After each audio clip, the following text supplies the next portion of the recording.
আমানাতিন, আমানত রক্ষা করা। আমানতটা কি ভাই? আমানত হলো যেই জিনিসের মালিক আমি নই, ওই জিনিস আমার কাছে আছে, সেই জিনিসটার ক্ষেত্রে যেভাবে ওটা ব্যবহার করার কথা, যেভাবে ওটা রাখার কথা, সেইভাবে ওইটা ব্যবহার করা, সেইভাবে ওইটা রাখা, এটাকে বলা হয় আমানত রক্ষা করা। আমাদের মাথার থেকে পাও পর্যন্ত, মাথার থেকে পাও পর্যন্ত যে অঙ্গ প্রত্যঙ্গগুলো আল্লাহ পাক রব্বুল আলামিন দান করেছেন, এই সমস্ত অঙ্গ প্রত্যঙ্গগুলো একটা আমাদের কাছে দেওয়া আল্লাহ পাকের পক্ষ থেকে একটা আমানত। কি বলেন, কথা ঠিক না? এই পুরো বডিটা আমাদের কাছে আল্লাহ পাকের দেওয়া আমানত। আর এই আমানত রক্ষা করার পদ্ধতি হলো এই পূর্ণাঙ্গ বডি, মাথার থেকে পাও পর্যন্ত এই পূর্ণাঙ্গ বডি কোন জায়গায় আল্লাহ পাকের হুকুমের খেলাফ এই বডিটাকে পরিচালনা করা যাবে না। এখানে একটা মাসালা বলি, খেয়াল করেন। এই মাথার থেকে পাও পর্যন্ত আমার এই পূর্ণাঙ্গ 3.5 হাত বডিটা, এটা কার দেওয়া? কথা বলেন, কার দেওয়া? আল্লাহ পাকের দেওয়া। তাহলে এই বডির মালিক আমি? কথা কয় না। এই বডির মালিক আমি না। আর এই বডির মালিক যেহেতু আমি না, সেহেতু আমার জন্য আত্মহত্যা করা যায় এই কারণে যাবে না, কারণ এটার মালিক আমি না। এই জীবনটা আমি ধারণ করি মাত্র, এই বডিটা আমি ব্যবহার করি মাত্র, এই বডিটা আল্লাহ পাকের দান।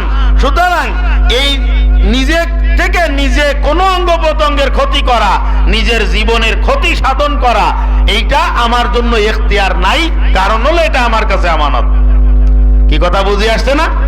এরপরে আসেন মাথার যে মগজ, মাথার থেকে শুরু করেন। মাথায় যে একটা গুরুত্বপূর্ণ অঙ্গ, অর্থাৎ মাথাটাই হলো সব, মাথাটাই পূর্ণাঙ্গ বডির সব। এইখানে শরীরের থেকে কোনো অর্গান, শরীরের থেকে কোনো অঙ্গ কাউকে দান করা বা কাউকে বিক্রি করা, এটা জায়েজ আছে কিনা, একটা মাসালা আমরা একটু খেয়াল করি।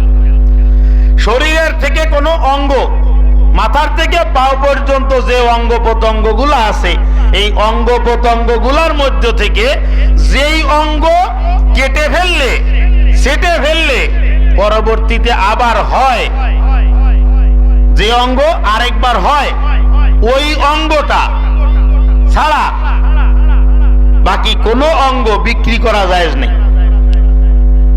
কোনো অঙ্গ দান করাও জায়েজ নেই। শরীরের মধ্যে যে রক্ত আছে, একজন আরেকজনেরকে রক্ত দেই আমরা, অসুস্থ মানুষকে রক্ত দেই, তাহলে এই মাসালার আলোকে রক্ত দেওয়া জায়েজ আছে কি আছে না? আলহামদুলিল্লাহ, যারা বুঝেছেন তারা কথা বলতে পেরেছেন, যারা কথা বলেন নাই তারা বোঝেন নাই। রক্ত দেওয়া কি আছে? জায়েজ আছে, কারণ রক্ত দেওয়ার পরে ওই রক্ত আবার হয় না, ওই রক্ত কিন্তু আবার হয়। এবং ডাক্তাররা বলে থাকেন আমার জানা মতে যে এই রক্ত মাঝে মধ্যে কাউকে দেওয়া উচিত, দিলে এতে শরীরের ক্ষতি হয় না। কি কতদিনের পর পর, কতদিনের ব্যবধানে রক্ত দান করা যায়, সমস্যা নাই। হ্যাঁ, 3 মাস বা 6 মাস, যাই হোক, এটা ডাক্তারি মাসালা, এটা আমার মাসালা না, তবে রক্ত দান করা জায়েজ আছে। এখন একটা জটিল একটা প্রশ্ন সামনে আছে। প্রশ্নটা হলো, আমাদের সমাজের মধ্যে হকার কিছু সংখ্যক ফেরিওয়ালা আছে না, চুল কেনে না? কথা কয় না, চুল কেনে। এই যে মা বোনদের যে চুল, এটা বিক্রি করা যাবে কিনা? স্পষ্ট মাসালা। আম্মাজান যদি এখানে থাকেন, উনি তো শুনতেছেন, যদি না থাকেন আজকেই বাড়িতে গিয়ে বলে দিবেন। আশ্রানোর পরে, মা বোনদের মাথা আশ্রানোর পরে কিছু চুল ওই চিরুনিতে বেঁধে থেকে যায়, জোরে যায়, ওই জরা চুল বিক্রি করা কিন্তু জায়েজ নাই। জরা চুল বিক্রি করা, জরা চুল বিক্রি করা জায়েজ নাই, এটা কিন্তু সম্পূর্ণ হারাম। এই ব্যবসা তার কাছে বিক্রি করা, আর যেই ব্যক্তি এটা কিনে ব্যবসা করতেছে সেও কিন্তু হারামের মধ্যে আছে, এটা কিন্তু মাথায় রাখতে হবে। তৃতীয় নম্বর আরেকটা মাসালা, যেহেতু কথা আসছে এই জন্য বলতেছি, মহিলাদের মায়ের বুকের দুধ বিক্রি করা, তাই মায়ের বুকের দুধ বিক্রি করা, এটা স্তনে রেখে বিক্রি করা জায়েজ, বুকে রেখে বিক্রি করা জায়েজ। কিভাবে? মনে করেন আরব দেশের মধ্যে যেই প্রথা যে সময় ছিল, যে এক বাচ্চা অন্য মায়ের কাছে টাকার বিনিময়ে দুধ পান করাতো, ছিল না? কথা কয় না। আমার নবী হযরতে হালিমাতুস সাদিয়া রাদিয়াল্লাহু তাআলা আনহার দুধ পান করেছিলেন, হযরতে উম্মে আইমান রাদিয়াল্লাহু তাআলা আনহার দুধ পান করেছিলেন। ইনারা ছিলেন দুধ মাতা। এই দুধ মাতারা দুধ পান করায় এর বিনিময়ে অর্থ উপার্জন করতে পারবে, এটা জায়েজ আছে। এই ছাড়া বিকল্প কোনো পন্থায় এই দুধের উপরে কিন্তু টাকা পয়সার কোনো আরোপ করার সুযোগ নাই। আমি কি কথাটা বুঝাইতে পারলাম বাজান? তাহলে মাথার চুল বিক্রি করা জায়েজ নাই। শরীরের থেকে যে রক্ত, এটা দান করা জায়েজ আছে, সমস্যা নাই। এই ছাড়া শরীরের কোনো অর্গান, কোনো অঙ্গ প্রত্যঙ্গ একজন আরেকজনকে দান করা অথবা একজন আরেকজনের কাছে বিক্রি করা, এটা কিন্তু জায়েজ নাই, শরীয়ত সম্মত না। ও দুনিয়ার মুসলমান, অবদান একটু লক্ষ্য করার বিষয়, আল্লাহ পাক রব্বুল আলামিন আমাদের মাথার মধ্যে যেই মগজটুকু দান করেছেন, যেই ব্রেনটা আল্লাহ পাক আমাকে দান করেছেন, আপনাকে দান করেছেন, রাস্তার পাশে চলা একটা পাগল আর একজন সুস্থ মানুষের মধ্যে ব্যবধান কতটুকু? এই লোকটার মাথার মধ্যে মগজ যতটুকু আছে, ওই রাস্তায় চলা পাগলের মাথার মধ্যেও মগজ কিন্তু অতটুকুই আছে। কথা বলেন ঠিক কি ঠিক না? দোনোজনের মাথার মগজের পরিমাণ সমান, তারপরে ওই লোকটা পাগল, আমি কিভাবে সুস্থ হইলাম? ও মুসলমান, আল্লাহ পাক রব্বুল আলামিন চাইলে, আল্লাহ পাক রব্বুল আলামিন চাইলে আমাকে ওর মতো পাগল বানাইতে পারতেন কি পারতেন না? আমাকে আল্লাহ পাক রব্বুল আলামিন চাইলে ওর মতো পাগল বানায় আমাকে রাস্তায় ঘুরাইতে পারতেন। আল্লাহ পাকের বহুত বড় করুণা এবং অনেক বড় অনুগ্রহ যে আল্লাহ পাক রব্বুল আলামিন আমাকে সুস্থ মানুষ বানিয়েছেন আর রাস্তার পাশে ওইটাকে পাগল বানিয়েছেন। আমাকে চাইলেও পাগল বানাইতে পারতেন। এই যে নিয়ামত আল্লাহ পাক রব্বুল আলামিন দান করেছেন, এই নিয়ামতের শুকরিয়া আদায় করতে হবে। ভাই, আমার এই ব্রেন, আমার এই মাথা কোনো অবস্থায় কোনো সময়ের জন্য আল্লাহ এবং তার রাসূলের বিপরীতে এই মাথা ব্যবহার করা যাবে না।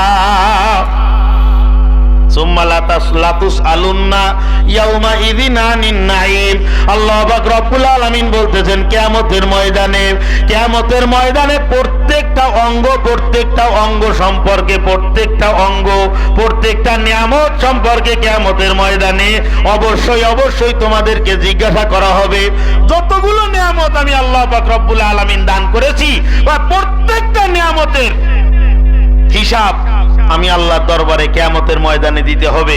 যদি ওই নিয়ামতটাকে যথার্থভাবে ব্যবহার করি, তাহলে ওই নিয়ামতের কৈফিয়ত দেওয়া লাগবে না। বিরক্তি লাগতেছে নাকি? খেয়াল করেন, নিয়ামতটাকে যদি যথার্থভাবে ব্যয় করা যায়। হযরতে ভারতবর্ষের একজন বাদশাহ ছিলেন, হযরত সুলতান মাহমুদ গজনবী রহমাতুল্লাহ আলাই। নাম শুনেছেন অনেকে, সুলতান মাহমুদ গজনবী রহমাতুল্লাহ আলাই। এই সুলতান মাহমুদ গজনবী রহমাতুল্লাহ আলাইর একজন গোলাম ছিল, গোলাম কিরীতদাস। এই গোলামটার চেহারা সুরত খুব বেশি সুন্দর ছিল না, কিন্তু এই গোলামটাকে বাদশাহ অত্যন্ত মোহাব্বত করতেন। অনেক সময় দেখবেন বিশাল পয়সাওয়ালা মানুষ, বহুত বড় ইন্ডাস্ট্রিয়ালিস্ট, অনেক বড় চৌধুরী, এই লোকটা তার ড্রাইভারকে মাত্রা অতিরিক্ত গুরুত্ব দেয়। কারণ ড্রাইভারটা এত বেশি বিশ্বস্ত যে বিশ্বস্ততার কারণে মালিক তাকে খুব মোহাব্বত করে। আছে না এরকমের? এই সদ্য একটা নজির দেখেন আমাদের জাতীয় পর্যায়ে, আন্তর্জাতিক পর্যায়ে। আপনারা জানেন, আমি বললে বুঝতে পারবেন। হ্যাঁ, এই দেখেন ভাইজান আমার আগে চলতেছে খানিকটা। ফাতেমা, আমি কি বলতে চাচ্ছি উনি ধরে বেলাইছে।